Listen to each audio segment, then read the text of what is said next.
Gold bar dengan Dina, mana satu lebih untung? Ramai orang ingat gold bar dengan Dina ni lain dari segi keuntungan. Sebenarnya tak.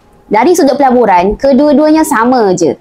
Harga per gram sama, spread value sama, keturunan. Kedua-duanya emas 999.9. Beza dia cuma pada bentuk je. Dina bentuk bulat, gold bar bentuk segi 4. Dan satu Dina beratnya 4.25 gram. Jadi nak pilih yang mana, ikut keselesaan tuan-puan. Ada yang suka Dina sebab nampak klasik. Ada yang suka gold bar sebab mudah stack dan simpan. Paling penting, kedua-duanya sesuai untuk simpanan jangka masa panjang. Tak perlu pening-pening sebab apa dekat Public Gold, kita boleh dapatkan kedua-dua bentuk. Nak Dina boleh, nak gold bar pun boleh. Menabung saja sedikit demi sedikit dalam akaun emas Gap Public Gold. Cukup gram, keluarkan Dina. Kemudian sambung menabung lagi, cukup gram yang seterusnya, keluarkan pula gold bar.